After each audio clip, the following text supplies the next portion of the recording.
Welcome back to Adonasium. We'll remember our podcast eventually. AWROPE for short. Today we have something very special. We are cosplaying as a couple of Malwish Scadrians, and we are reading Cosmere fanfic. Hell yeah, we are. We'll see. Cannot wait. I've read none of these. These have all been prepped by Tony. I glanced at the title and said, I'm down. I cannot wait. Yeah, so originally I was going to grab all the good spicy stuff, but I decided to grab a few different categories. So we have, I think, roughly 45 minutes worth of content here. Gives us some time to also talk about it if we want to. But we have 3 parts. We have serious, funny / lighthearted, and then we have a romantic / spicy. Now we went with a very PG-13-esque spice because we didn't want to talk about shard dildos and all that good stuff. There's a lot on the internet. There's a lot. Let me tell you, when I was trying to find anything that wasn't like Kaladin X Adolin hardcore pornography, it was very difficult. But if you want to hear that, please get in the comments. If you want to hear that, we may be launching a Patreon soon where we sooner than expected. Yeah. This episode contains spoilers for Mistborn Era 1 and the Stormlight archive through Oathbringer. Links to each of these fanfics on AO3 can be found in the description and show notes. There's no shortage of... There's literally a mature tag, and then there's a category further than that that's just explicit. Where all the good stuff is. That's where Braze is. Yes, if that's you want to hear Braze. That, you're at the Patreon level Braze. Yeah. r/go to horny Braze. Go to horny Braze. So the first few that we're doing are going to be more monologue style. They're going to be single reader. And we are going to start with Michael. Oh, shit. I'm starting. Okay. You are. And action. The second. Good. Great start. Marriage is what brings us together today. Second time we brought up the Princess Bride. Pause for laughs. Pause. Please laugh. Hello, is this thing on? Where's the horse? Got to beat the shit out of that joke. Okay. This is The Second Blessing by the Square Nani. This is The Second Blessing by the Squire Nani. That's a different word. I also read it like 5 times, not reading it correctly. You having your mask over your glasses is the best shit.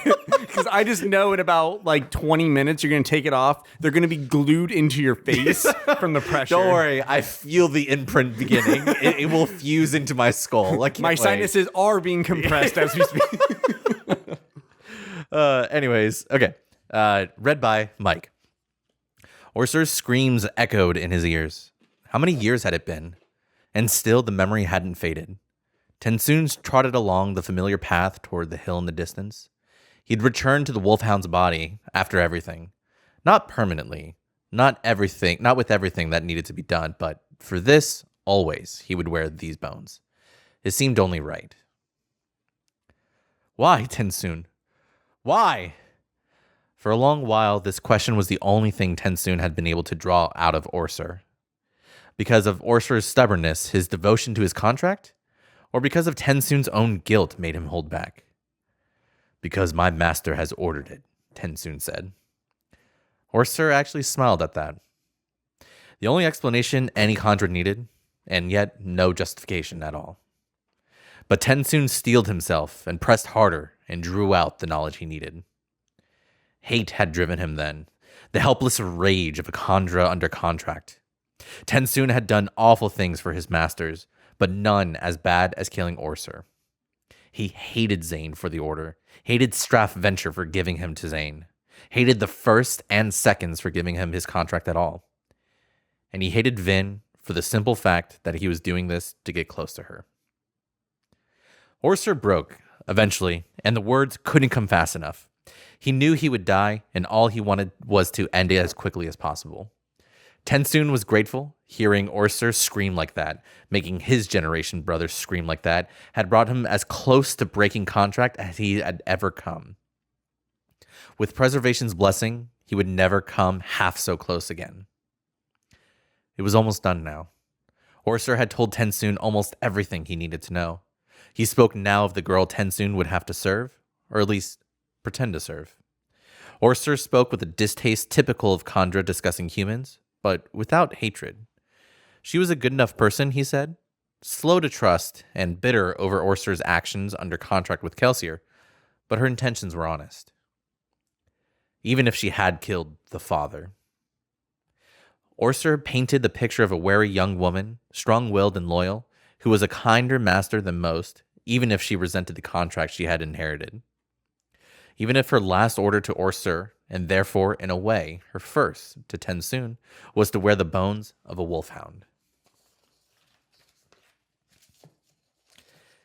It had been so easy at first to hate Vin. In this humiliating body, with Orser's screams in his head, it had been mercifully easy to hate her. And he had, for a long time, been glad of the chance to betray her to Zane. For a time. He wasn't sure when exactly his stubborn will to see the contract through had turned into a grim satisfaction at conquering every challenge she set him, when that determination had begun to yield to respect. All he knew was that one night, they sat atop a roof with the mist swirling around them. He looked at her and saw a brave, kind, admirable young woman, instead of a brother dead for human schemes.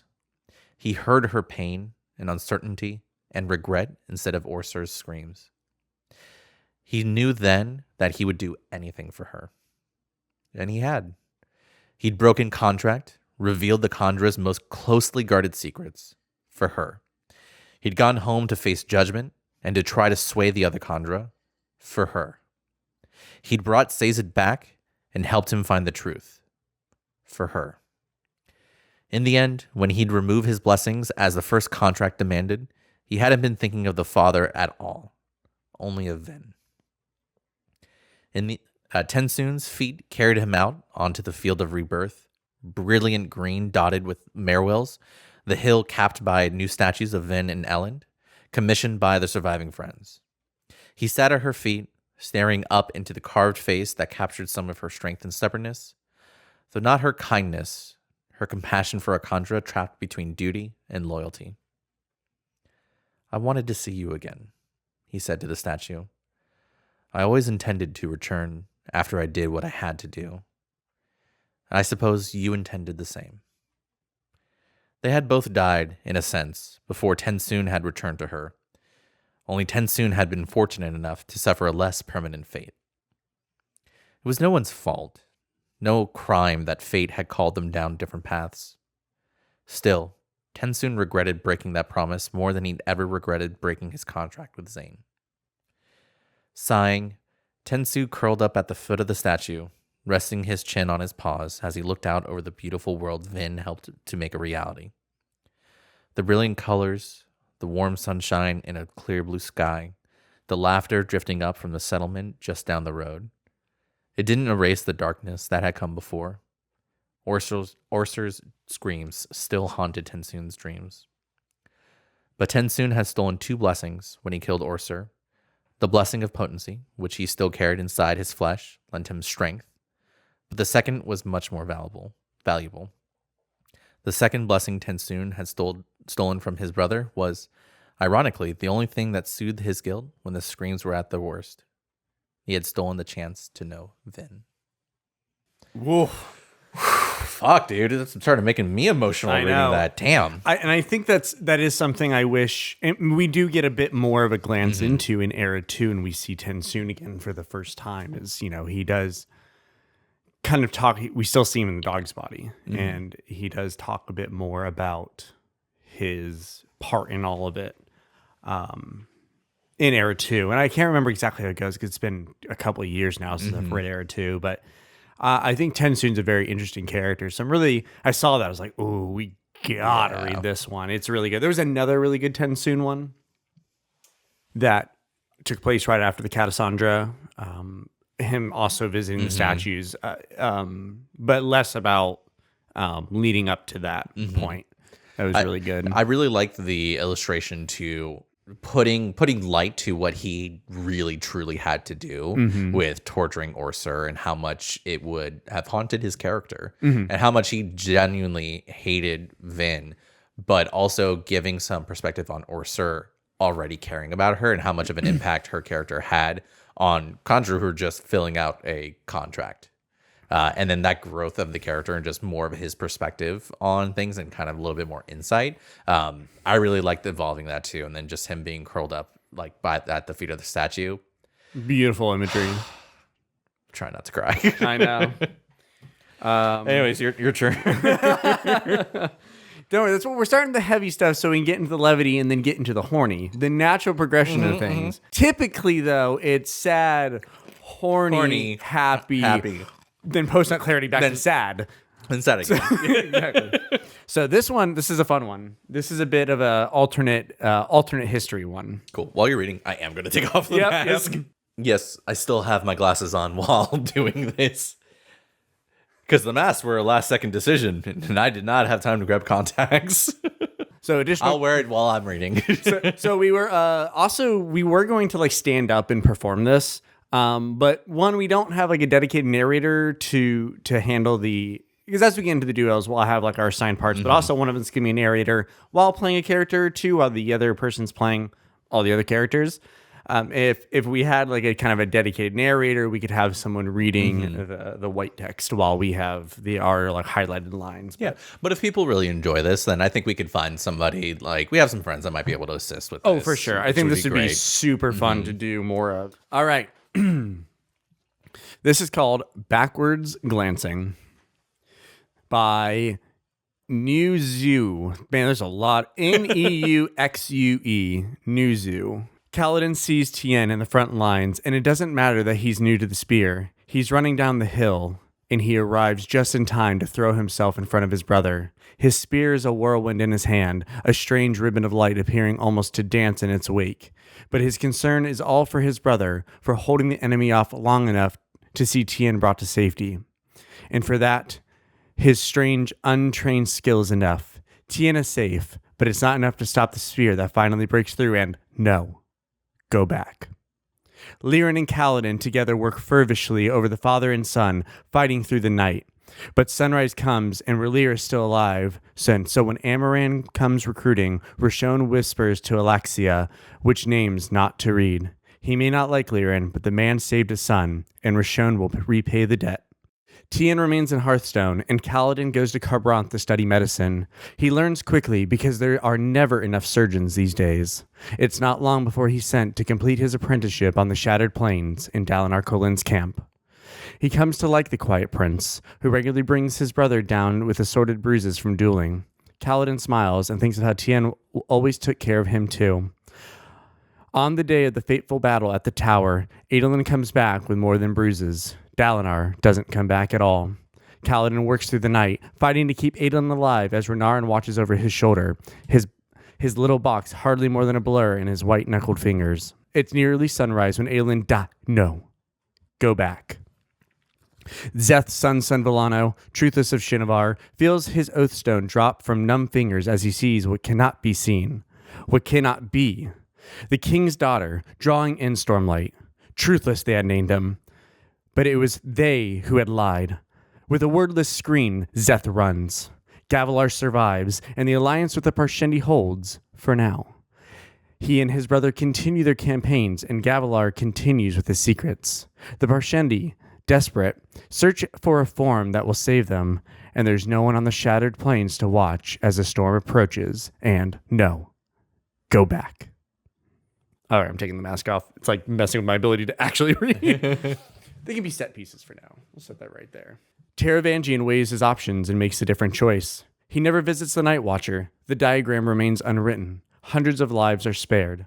Beneath the bells of Kharbranth, the dying speak strange words with no one to hear, no one to listen, no one to understand. The desolation is coming, and no, go back. Shallan's family is whole and happy. Her mother sings a lullaby and sends for tutors from all over Yakaved. Her father is stern, but smiling as she draws his portrait. She keeps the rest a secret. Her hides her talents and perfects the lie. Her mother is alive, and Halloran stays. On a battlefield far away, a young spearman never faces a shardbearer and keeps his squad alive, and is promoted to the Shattered Plains, where he serves under Sadius. The day of the battle at the tower, Kaladin disobeys order for the first and only time. He and his men do not retreat, and against all odds cut his way through Dalinar and his falling army. But there is no one to inspire Bridge 4 to remain behind. No. Go back. Back to Gavilar's first campaign. No. Back further. To wars now forgotten. No. Back further. To the Radiance and the breaking of their bonds. No. Back further. Go back. Kalak plants his sword and walks away. Talm died for them all, and he will take their punishment. Kalak only looks back once at the circle of swords. He does not see the tired figure limping towards them. Talinal didn't die. He actually survived this time. This once, none of them died. He drags himself to the gathering point, shoulders slumped, each step slower than the last. He tells himself it is just fatigue. He tells himself he does not fear what is waiting, the return to the place of nightmares. And then he sees the blade. 9 of them, planted into the ground, and falls to his knees, strength abandoning him. They are gone. All of them. They thought you were dead. He tries to banish the thought, but staring at the circle of blades, a circle without a space left for his, he cannot help but take it for truth. They were going to leave you there, alone. With a wordless roar, Tom throws himself into the center of the circle, driving his blade into the hard stone. He steps back, staring at it as it quivers, an almost musical ring of blade on rock fading to a distant echo. For a moment, his hand shakes, and he almost reaches out to take it. But then his hands clench into fists, and he wrenches himself away. They left him, betrayed him. He owes them nothing. This time, he lives. This time, they all live. And Odium smiles. I like some of those changes. That's fun. I like the fun. It felt very much like What If, like Marvel style. Yeah, absolutely. Which there were also a lot of very interesting What If, AU, modern, like, if the Knights Radiant lived now. There's a really cute one with Shallan and like Kaladin watching a movie. That was another good feel. How advanced would they be if they all lived and stayed and continued to help instead of disappearing? With no one on Braze and all the heralds just letting Odium take over, I don't think anyone would be left. I think Odium would have won long ago. Yeah. With no one to lead the Radiants because they're all going to go into hiding and fuck off. Ain't going to happen. That was a fun one. That was great. Oof. Excuse me. Let me get it together.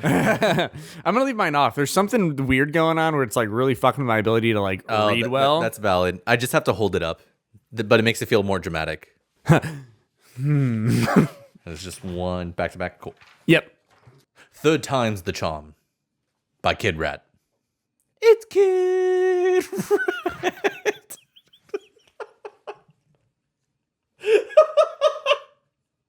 Whoa. Ball with the ball, bang, bang. Just kidding. Fuck Kid Rock. Third Time's the Charm by Kid Rat. Read by Mike. The first time Kaladin tried to save a brother, it was his own, and he failed. Tin bled out in his arms, and there was nothing he could do but hold him until he went cold. Watch him as he had when Tin was a baby and falling asleep. It was not possible for Kaladin to try again to save his brother, though he would have given up anything for the chance. But in its own way, the universe made it up to him, and Kaladin was given other brothers to save. The second time, he didn't even try. It was, in fact, his own hands that killed his brother, though when it happened, he had no idea who Halaran was and had not yet met his sister. And so Kaladin fought him and won, angered by the way Halaran's blade ran through his men in such a casual manner. Rather than tears and regret, Halaran got a bloody death and Kaladin's satisfaction. The universe once again gave Kaladin what it thought he deserved, and Kaladin's punishment for killing a brother was a harsh one. Halarin's blade was taken from him, as were his men, many of whom may have been brothers, and Kaladin was made to be a slave. He had no dignity, no rank, no hope, and like always, no tien. It was hard to save anyone at all from then on, let alone a brother. The third time, Kaladin finally succeeded. He spoke the words and was powerful enough to save Dalinar, whose own brother he had not been saved, and Adolin. Adolin, who was a brother. Adolin, who was the brother of Renarin, who, teary-eyed and out of breath from crying, pulled Adolin into a hug as Kaladin watched. He held Adolin just as tight as Kaladin had Tien. Only Adolin was alive. Kaladin felt a pang of jealousy then, and an anger directed at himself. How was it that he had saved this brother, but had not been able to save his own? He knew the answer, really. He was older, stronger, wiser, and had been in the right place at the right time. It still hurt.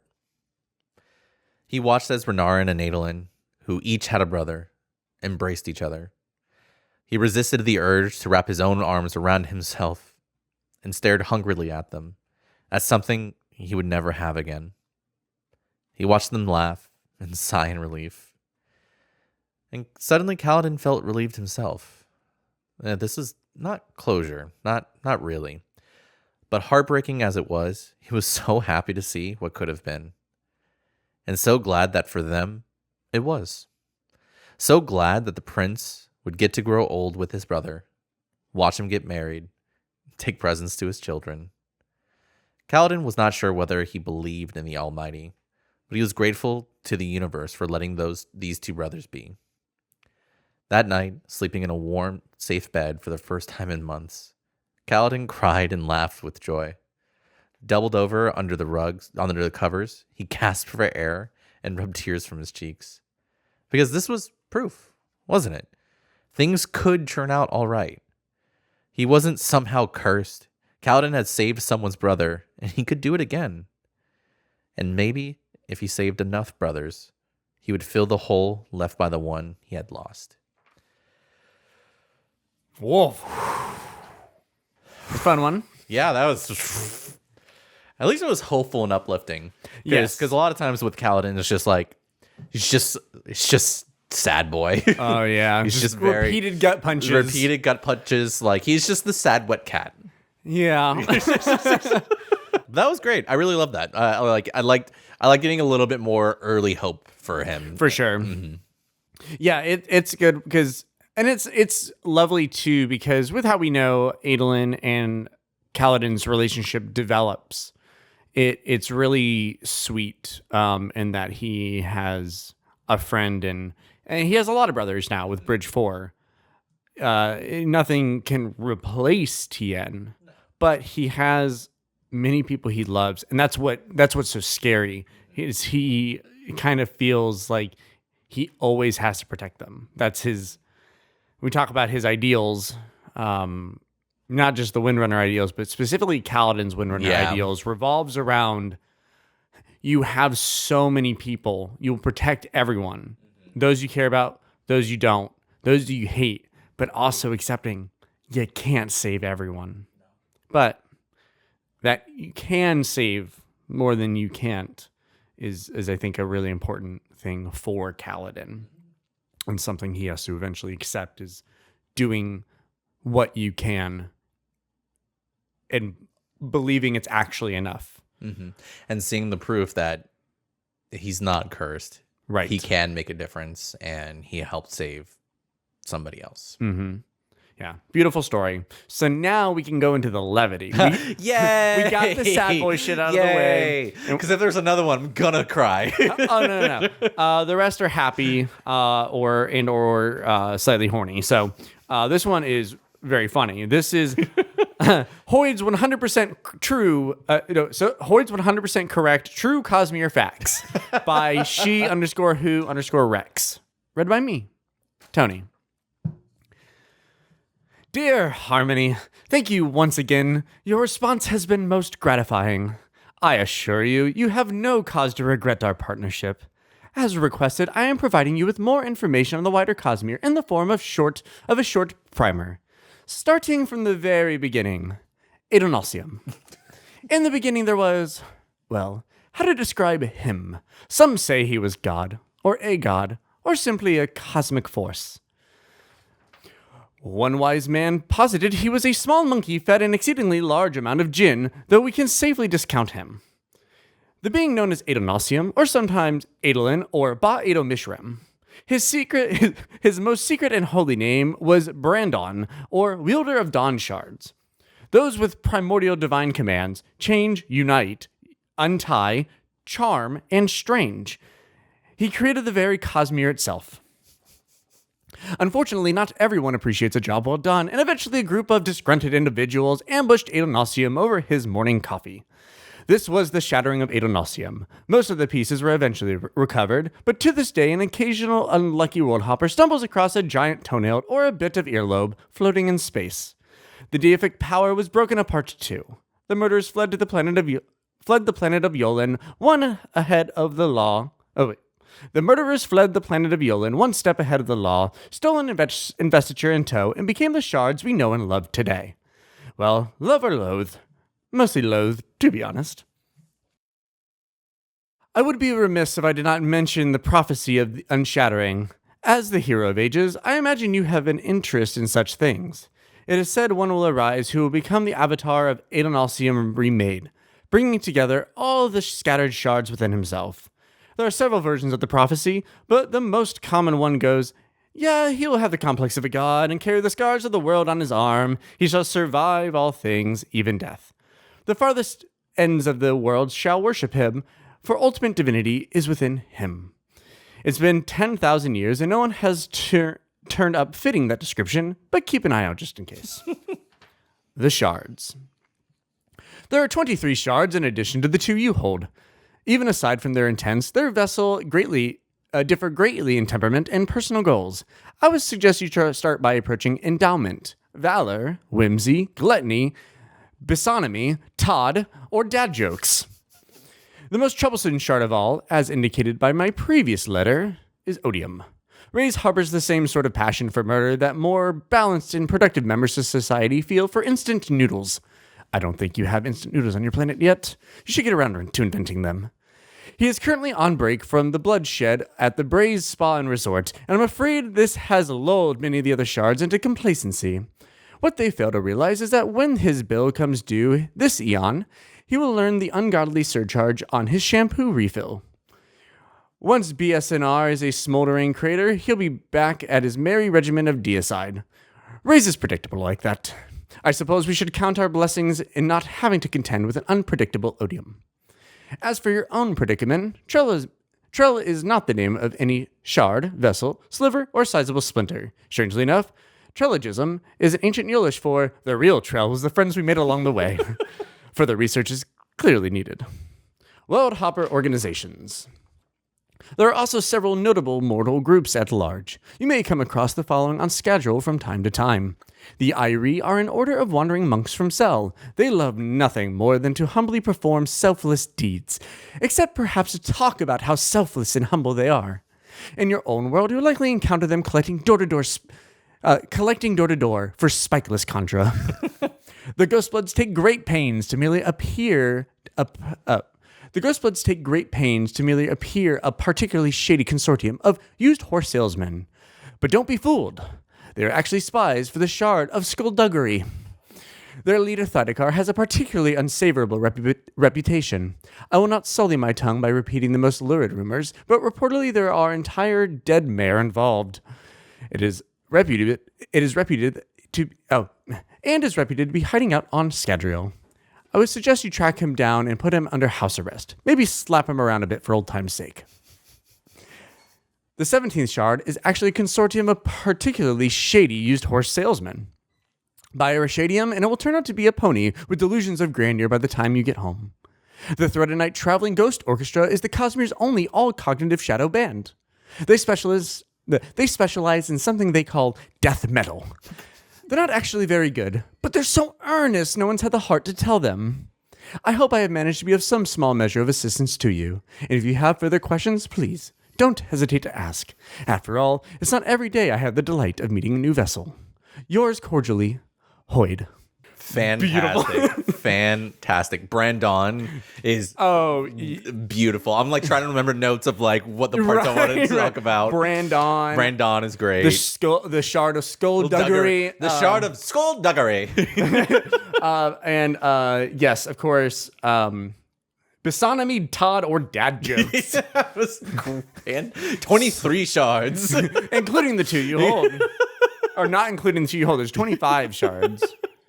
I like the heavy metal band, and I'm like, I need somebody to write something about the playing ska music. That's their music culturally. So there's a band out there called Caelid, named after the beautiful place in Elden Ring that everyone loves, and they have a song called "Aiden Remember Our Plight Eventually."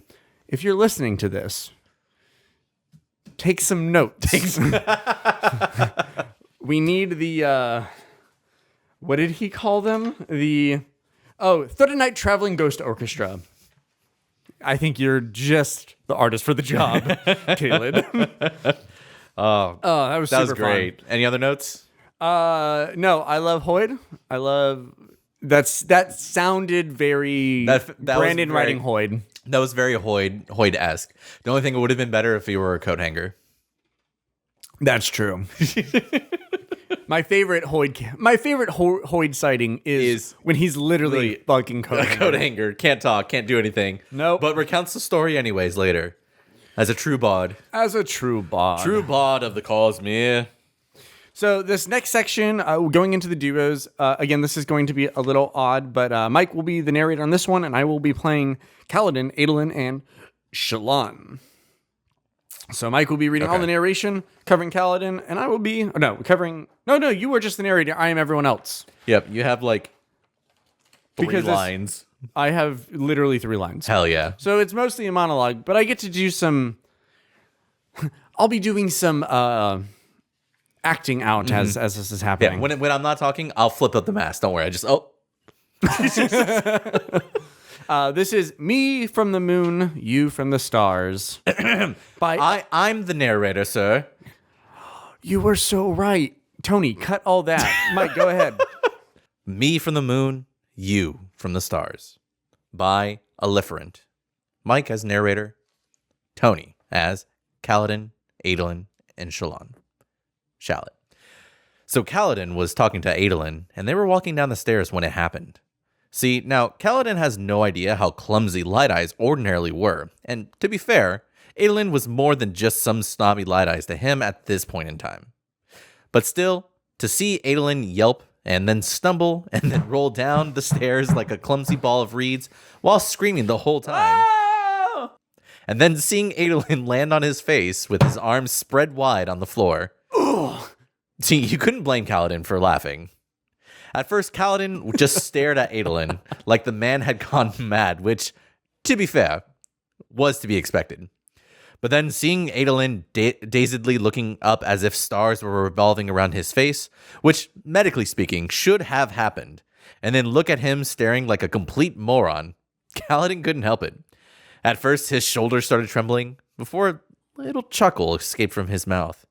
And then he widened his eyes before grinning and slapping a hand to his mouth, trying to stifle his laughter. Alas, Kaladin was not successful on that front. He couldn't stifle his laughter to save Adolin's dignity.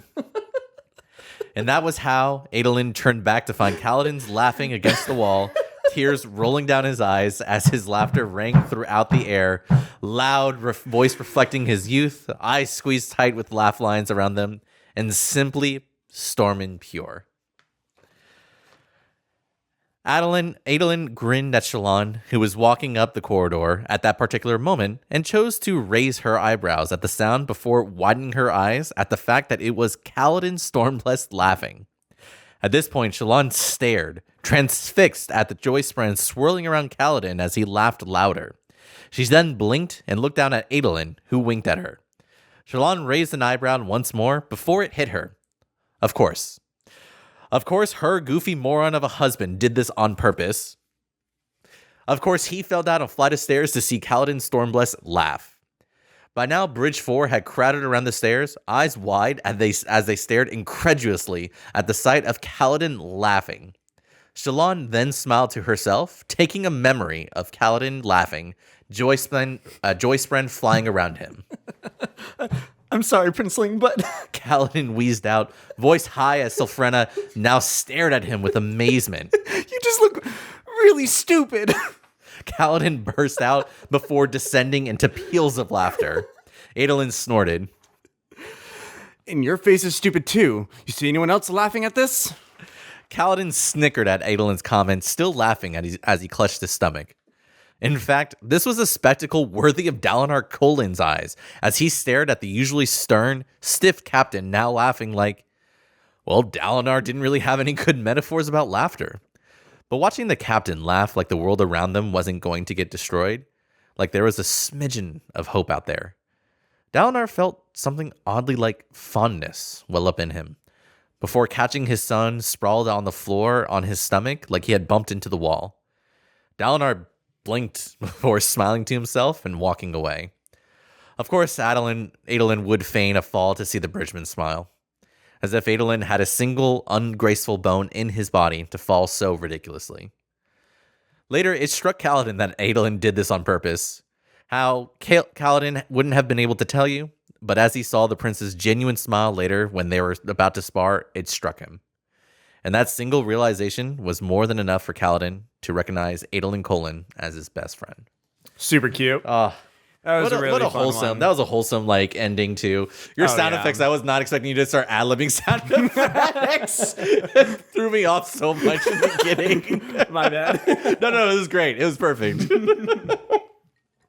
Yeah, this was a cute one. A big challenge was finding a lot of these, was finding ones that are, there's some really good ones that I read, but a lot of them were like 1,600 words plus. We're getting into like, in read dialogue, probably like 15 to 20 minutes worth in scenes. And I wanted enough variety in scenes. So it was really hard to find like under 1,000 words that had some good dialogue back and forth, but I did find some real fun ones. There's any fanfic writers out there that want audio narrators, we'll happily lend our voices. Absolutely. I would love to do this. We could do a transatlantic accent.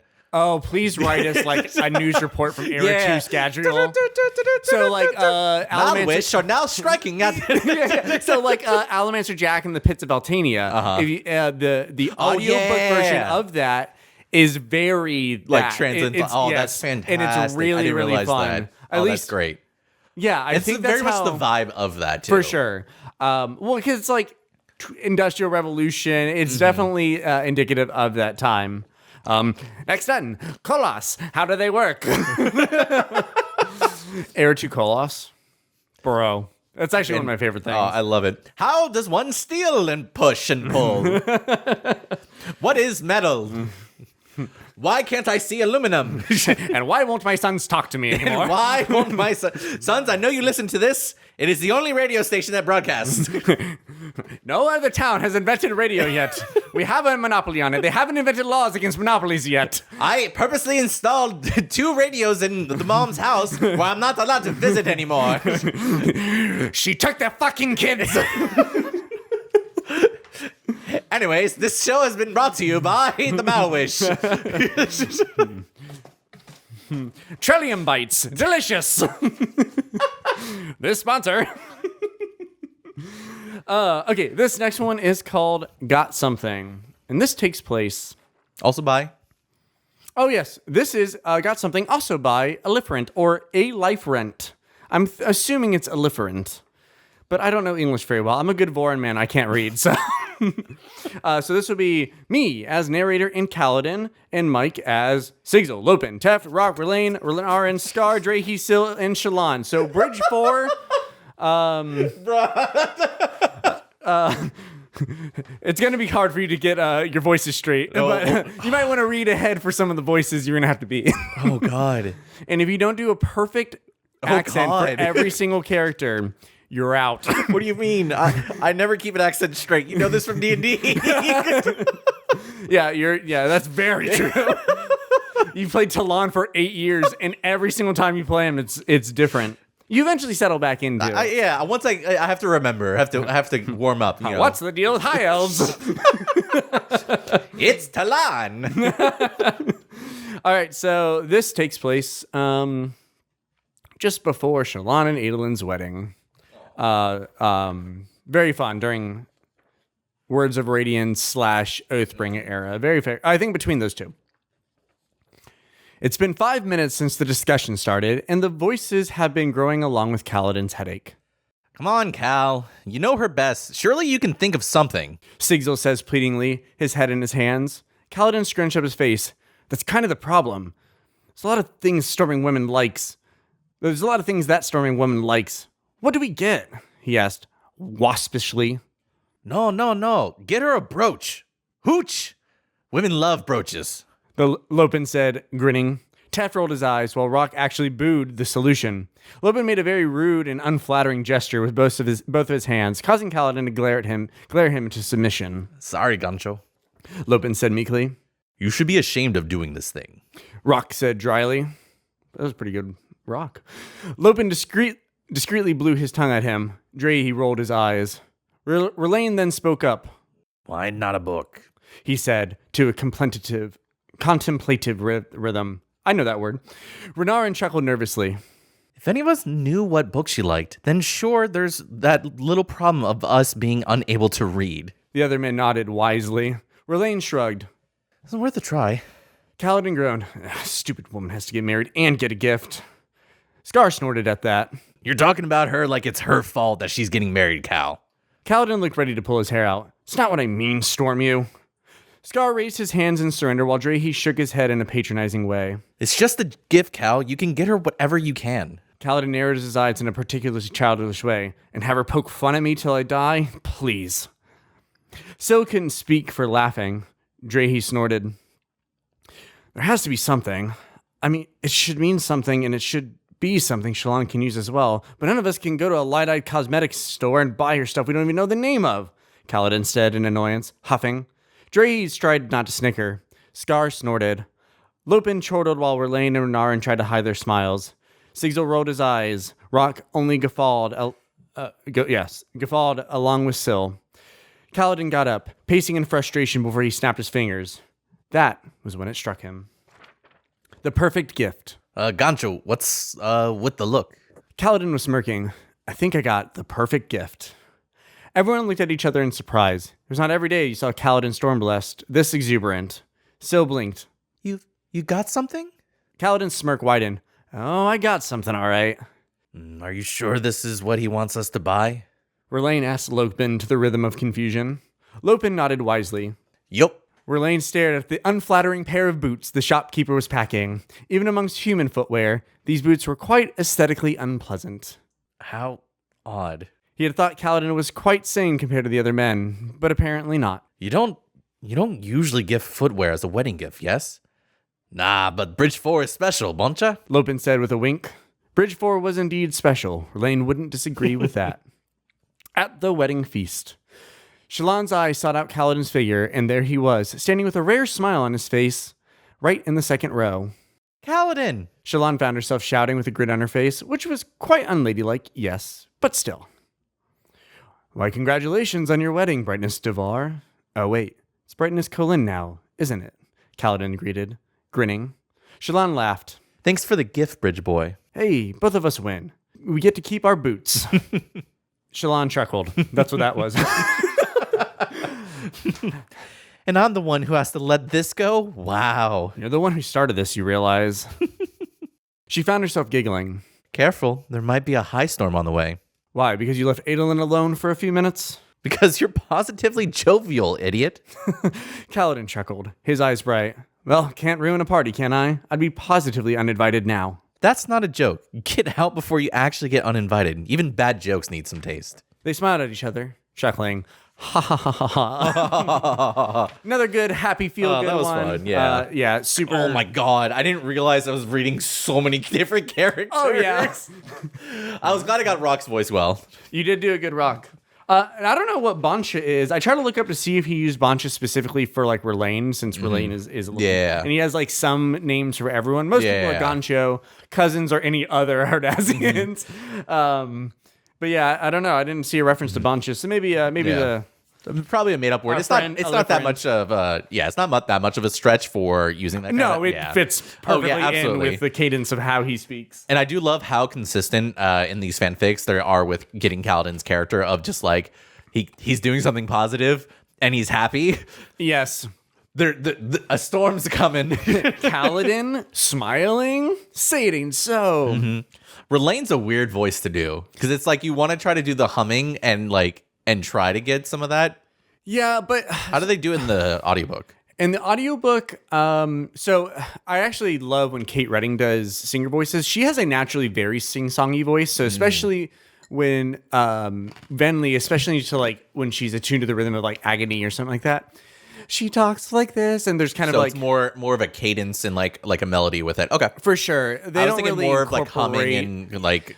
Yeah, like they don't ever really do the actual humming, but they do adopt a bit of a sing-songy, and I guess mainly because when Michael Kramer's voicing a singer, it's almost always Relane, and Relane usually avoids a lot of rhymthms while he speaks. Yeah, just because he's been more attuned to a Lethe society or in being undercover, right? So, his voice is, "Thank you, Cal, but I think I'd rather wait for," like when he's waiting for an honor sprint to come to them. They're like, "Oh, I got him to agree to it." And it's even to the rhythm of like disappointment. I don't know that's exact rhythm. I wanted more rock lines because I was like, I wanted to do more rock lines because it's so dry and just kind of baritone. I'll get us some Horn-Eater fanfics next. Dude, I thought you were gonna say I'll get some horny fanfics for rock. Yeah, some horny rock fanfics. That would be let's do that.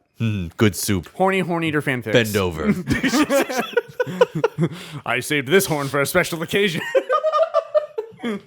Which brings us to our next section. The romance/spicy section. Oh boy. Excuse me. Hold on. I'm committing to this. Good. I'm keeping it on my head.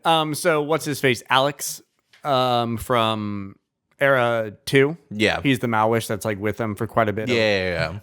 He often he's depicted keeping his on his head like this. So I'm still canon, okay? We have Keeping Tabs by Force Wound. Mike as narrator and Kelsier. Tony as Vin and Dachshund. Not the dog. Not the dog. Very important. Exclusively not the dog. Exclusively not the dog. You heard it first here, folks. Who are you spying on, young lady? Kelsier's warm timbre booms in Vin's ears. She jumps and spins around in a manner that doesn't absolve her of guilt in the slightest. Kelsier, I thought you were still asleep. Vin hadn't heard him come in, but she assumed he'd slipped back sometime during the night. It was an anomaly for him to be up so early, which is why the sound of movement from his room had piqued her curiosity and drawn her into the hall. He grins down at her in a knowing way, infuriating man. How long had he been standing there? Oh, I never went to sleep. In fact, I just got back from a successful raid on House Hastings. Jumping around, fighting guards and the like. Mistborn stuff, you know how it is. More footsteps creaked overhead, and both pairs of eyes glanced to the ceiling in the direction of Kelsier's room. Ah, he says lightly. That would be Dachshund. Probably got tired of waiting around for me to come to bed. I should go let him know I'm not bleeding out in an alley somewhere. Triumph surges within her. She knew those were Dox's footsteps leaving Kelsier's room every morning. They were much too heavy and level-footed to belong to Kelsier himself. The blonde man had a swifter pattern to his movement, almost like the dancing she does at the balls. He was easy to distinguish from the rest of the crew's activity. And then... Yes. Kelsier's eyes twinkle. Burn your tin next time. That way, you'll be able to hear me sneaking up behind you. I rolled my eyes. And you call me crazy, Kelsier says, casually leaned against the doorframe of his drafty attic room. Dachshund knows that he thinks he looks fetching posed like that. Unfortunately, he happens to be right. An annoying habit that. Anyone who gets up at an hour like this has lost all of their senses. That kid downstairs included. Dachshund rolls his eyes. Some of us don't spend all night raiding Noblesmen Keep, Kel. Looks like some of us wait up all night on those who do. Kelsier gestures to the candle burning low on a desk by the window, unlatched in case he deigns himself to above the use of doors, as he does on occasion. In a fluid motion, Doxson crosses the room and presses a kiss at the corner of the taller man's mouth. It's the only way he can ever get him to stop talking. He watches, self-satisfied, as it lifts under his ministration. There's work to be done for your outlandish schemes, and we both know you're not going to do it. Kelsier leans closer and laughs against Doxson's mouth. Well, when you put it like that. Little Kelsier X Doc, which is a very common ship that I never really realized. Yeah.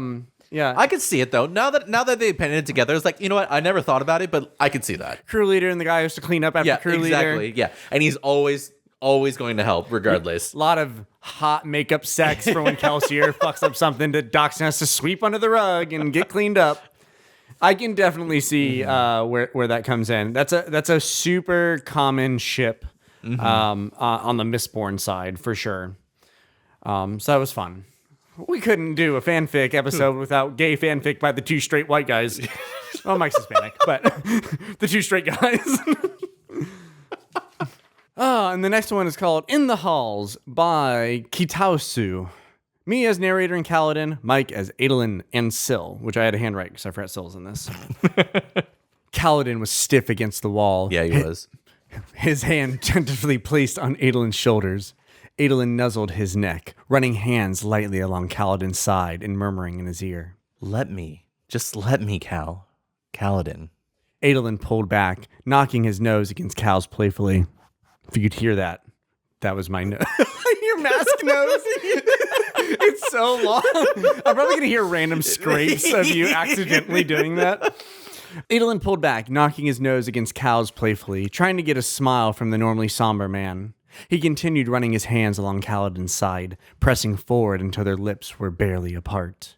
He was so focused on closing that last little distance, he almost missed the tiny spasm that racked Kaladin's body when his hands ran along his hips. Adolin pulled back, pleased by the aborted way Kaladin tried to follow him. He settled his hands on Kaladin's hips again, watching the way it caused the other man's pupils to blow wide. Now, Bridge Boy, you know if you want me to touch somewhere, you just have to ask. Adolin smirked. Kaladin frowned, his face clouding over, but Adolin wasn't having it. Instead, he reached down to Kaladin's hips and squeezed, pressing each thumb into the hollow of his hips with enough force to bruise a normal man. The effect was instant. Kaladin's legs nearly gave out as his head fell forward, helplessly to rest on Adolin's shoulders. Storms, Adolin, Kaladin breathed, his hips helplessly rocking forward as Adolin rhythmically squeezed his hips, hands wrapping around and fingers digging in. Kiss me, Cal. Come on. Adolin hefted him up, holding him by the hips as Kaladin reflexively wrapped his legs around Adolin's waist. Come on, Kaladin. Show me how a knight's radiant kisses. Adolin nudged closer, their mouths once again so near they were breathing each other's air. Shut up, Adolin. Storms. Kaladin snarled, and finally closed the distance between them. That's it. Adolin grinned into the kiss, ignoring Kaladin's grumbled, "Shut the hell up." It was a miracle they made it to Adolin's room without being seen, though Kaladin suspected it had more to do with Syl and the way she was spinning happily around the two lovers than any skill on their part. They were too busy exploiting every dark corner they could find, Adolin growing drunk on the taste of Kaladin's mouth. It was even more impressive when they weren't disturbed once during the night. Usually someone, somewhere, was in need of Kaladin or Adolin, usually both. Again, Kaladin strongly suspected Syl had something to do with this, though he couldn't say what for sure. Kaladin was awake first, the light from the window streaming in and illuminating Adolin's golden hair and aristocratic face. He looked around and spotted Syl sitting at the foot of the bed, her dress flowing around her. This is good, Kaladin. She smiled, looking between him and the still sleeping Adolin. Is it? It felt good. It felt right, but he couldn't risk Syl again. It is. Trust me. Adolin is good for you. It makes you smile. Syl grinned wide when Adolin shifted in his sleep to wrap an arm around Kaladin's waist. Maybe he is good. For Light Eyes, anyway. Kaladin grumped, refusing to acknowledge his grip on Adolin's hand in his lap. Too early. Sleep, Ridge Boy. Adolin pulled and pushed until Kaladin was trapped beneath his weight. Someone's going to be banging on your door any minute now, Kaladin warned, his words muffled against Adolin's collarbone. Within moments, Dalinar was outside, calling frantically to Adolin to find Kaladin. You just had to say something, didn't you? Adolin grumped before rolling to his feet. A little extra spicy one there for you. Spicy. There was so much Kaladin x Adolin. Oh, yeah. And Shikaladin.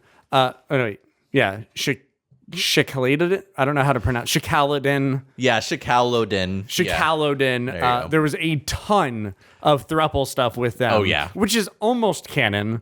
But Brandon says that Kaladin's too much of a prude because he's like him. Mm-hmm. And I'm really glad he added, Kaladin's like me and wouldn't have a threesome. Really cool would be Brandon Sanderson. Do we need to tag him on Reddit about this? Maybe. Yeah, the amount of stories I saw rated M or E with a lot of very interesting tags about those three in specific, or Kaladin Adolin was a lot. So that was really, really fun. So I think finding some good ones next time. I don't know if you guys prefer these kind of shorter stories so we can get through more of them. Mm-hmm. If you would like a couple longer ones, one long happy one long serious one, do long smutty one. Do you even want to see this again? Do you want to see us acting it out? Yes. How far? We might have to go to an exclusive site for that. We're straight. We promise. We promise. But very straight. $20 is $20.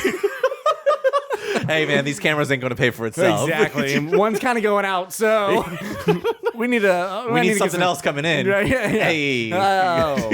In more words than I should have said. Shardildo. Shardosi. Rigid. What's the multiplicative of dildo? Is it dildoes? Dildai? Ooh. How did Dill die? Believe it or not, dildo. Yeah, this was a really good time. Yeah, please let us know what you thought, if you really enjoyed this, if you want to hear more of this. The mask is slowly sliding. There goes. It's going. Do you see it? There goes my hero. There it goes. These are cool masks. Oh, yeah, these are super fun. Apparently, Mary Jane has had these for, well before I met her. And they still have the tags on them. The Plague Doctor nose is fantastic because it feels very like... Right. You did try setting your glasses on there, but it was not working. Not working. That would have been really funny, though. That would have been funny if you could see it more. I really wanted to try to find some secret project stuff, some I don't know, anything from Tress. Yeah. Tress X Peter as he's a rat fanfics. Yeah. I'm just kidding. Unless less thou wish to write. No, I jest. Privy tell us. But yes, if you do have any other fanfics or anything that you guys would recommend, especially for secret projects or other stuff that you have read or perused on your own that you would like to share or written on your own, please let us know. And also please warn us. Yes, absolutely. Make sure there's good tags, because there's some stuff that probably can't go on YouTube. Can't go anywhere. Probably can't go anywhere. There was a lot of non-consensual tag stuff. There was some weird stuff. I was like, nope. I was like, you know what? I'm just gonna exclude the whole E section. We're going for some PG. Even that last one is very PG-13 smutty, which might be the appropriate amount for this. E rating does not mean E for everyone. No. E for especially horny people. This is great. And with that, I've been Mike. And I've been Tony. And we will see you once more. Goodbye. Sure dildos.